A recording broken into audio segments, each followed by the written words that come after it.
ऐसा खतरनाक वाकया पेश आया है। हैदराबाद से लाहौर आने वाली ट्रेन में टिकटें 16 नंबर डब्बे के हवाले से बेची गईं। 16 नंबर डब्बे में उन लोगों को बैठाया गया जिनको बगैर टिकट के 200 300 रुपया रियायत करके इनलीगली टिकटें जारी की गईं। कोई सीट के साथ फंस के, कोई किसी बर्थ पे किसी के तरले मिलते डाल के सफर करता रहा। जिनको लोग इज्जत की निगाहों से देखते हैं उनका अहलो अयाल भी कल बाकायदा तौर के ऊपर जमीन के ऊपर लेट के टीटी बेइंतहा बदतमीजी करता था, धमकियां लगाता रहा हैदराबाद के ऊपर इन सारे मुसाफिरों, और खातों में लिखा जाता है कि कोई लगेज नहीं गया। खसारे में क्यों ना जाए ये इदारा, इसे बंद क्या कर देना चाहिए, बल्कि इसको बाकायदा तौर पे जड़ से उखाड़ के फेंक देना चाहिए। प्रोग्राम क्राइम रिपोर्टर के साथ मैं यासर शमून खान आपकी खिदमत में हाजिर हूँ। वतन अजीज, पाकिस्तान के इदारों का पट्टा बैठता ही चला जा रहा है। पाकिस्तान रेलवे बजाते खुद एक ऐसा मुर्दार जानवर बन चुका है जिसने पाकिस्तान की रगों को ना सिर्फ खोखला कर दिया है बल्कि आज खून के आंसू भी रुला दिया है।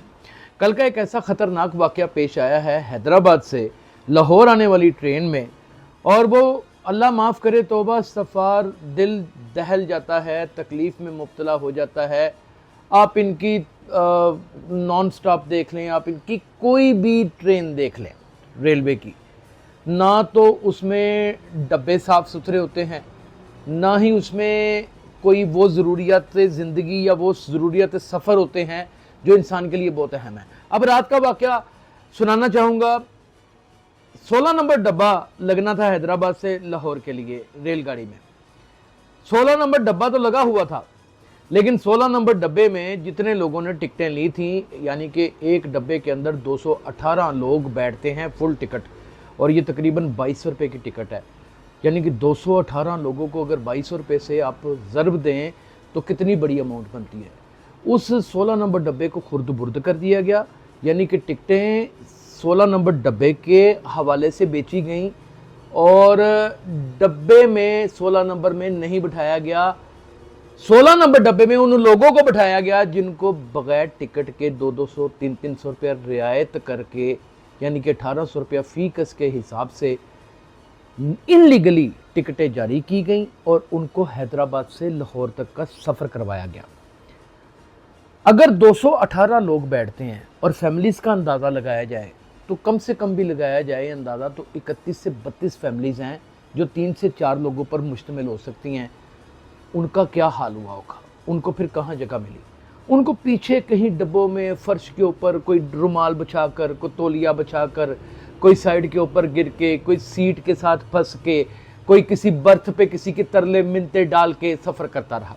ऐसे ही हमारे बहुत ही काबिल एहतराम, काबिल दीद एक अजीज़ व अकारब जिनका ताल्लुक़ पाकिस्तान के शुरफा में होता है, जिनको लोग इज़्ज़त की निगाहों से देखते हैं, हैरत में मुब्तला कर देने वाली बात है, उनका अहलो अयाल भी कल बाकायदा तौर के ऊपर ज़मीन के ऊपर लेट के आया। कभी लेटे कभी बैठे। एक खातून थी, साथ उनका बेटा था, और ऐसी बहुत सारी ख़वातीन थी और उनके बच्चे थे। उबाश लोग गुजर रहे हैं, कौन गुजर रहा है कौन नहीं गुजर रहा इसका पता ही कोई नहीं। वाशरूम की सहूलत कोई नहीं थी। टीटी बेइंतहा बदतमीजी करता था, धमकियां लगाता रहा हैदराबाद के ऊपर बाकायदा तौर पे इन सारे मुसाफिरों को कि हमारे यहाँ सिस्टम ऐसे ही चलता है, यहाँ बहुत से लोगों को तनख्वाहें नहीं मिलती, हमें उन लोगों को भी एडजस्ट करना पड़ता है, लिहाजा ऐसी छोटी मोटी चोरियां करनी पड़ती हैं। नाज़रीन, ये छोटी चोरी है, ये तो मैंने आपको एक छोटी सी निशानदेही की है, ये छोटी सी निशानदेही की है। जो इनकी माल गाड़ी जाती है, अगर मैं उसका हवाला देना शुरू करूं और उसमें कितने डब्बे लगते हैं, उसमें तकरीबन कुछ नहीं तो उसमें तकरीबन 37 बोगियाँ लगती हैं, और उन 37 की 37 बोगियाँ जो हैं वो इनलीगली बुक होती हैं और खातों में लिखा जाता है कि कोई लगेज नहीं गया।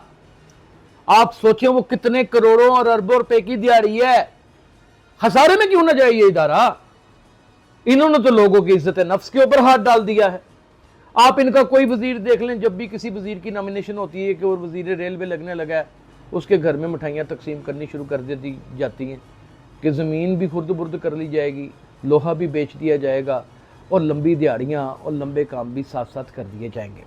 वतन अजीज़, पाकिस्तान में हर जानिब अंधेरा छाता चला जा रहा है, اور پاکستان ریلویز نے تو ذمہ داری اٹھا رکھی ہے کہ کسی نہ کسی طریقے سے لوگوں کو تباہ و برباد کر دینا ہے۔ اب جو رات کو فیملی سفر کر کے حیدرآباد سے لاہور تک آئی ہے اور اس نے پوری ٹکٹیں دی ہیں، اور وہ جتنی بھی فیملیز تھی اور 218 افراد جس ذلت اور جس رسوائی اور جس تکلیف اور جس اذیت کا سامنا کر کے آئے ہیں، اس کی بھرپائی کوئی نہیں کر سکتا۔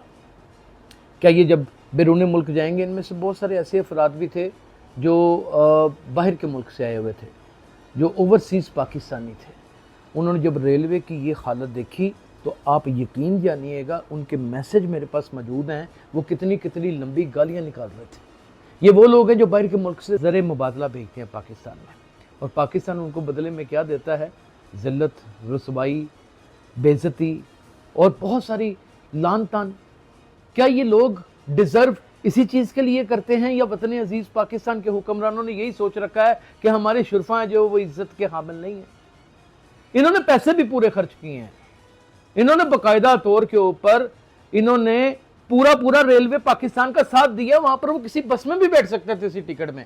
انہوں نے کہا نہیں، ہماری ریلوے ٹوٹتا ہوا ایک آخری تنکے کا سہارا بنتے ہیں، اس میں بیٹھ کے جاتے ہیں، اور اس میں بیٹھنے کی ان کو یہ سزا ملی ہے۔ مولا علی کرم اللہ وجہ فرماتے ہیں کہ تو نیکی کر، پھر اس کے شر سے بچ۔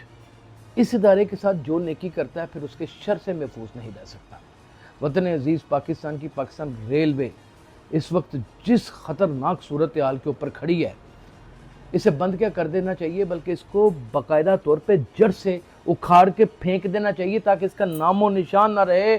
یہ نہ ہو کہ وطن عزیز پاکستان کو ایک کلنک کا ٹیکہ بن کے یہ سامنے لگے اور پھر اس کا سامنا ہم نہ کر سکیں۔ آنے والے وقت میں یا پچھلے وقت میں کسی بھی صورتحال میں پاکستان ریلوے کا ٹھیک ہونے کا دور کوئی ارادہ نہیں ہے۔ ایسی بے ضابطگیاں، ایسی بدعنوانیاں آپ کے سامنے لاؤں گا۔ اپنا بہت خیال رکھیے گا۔ اللہ حافظ۔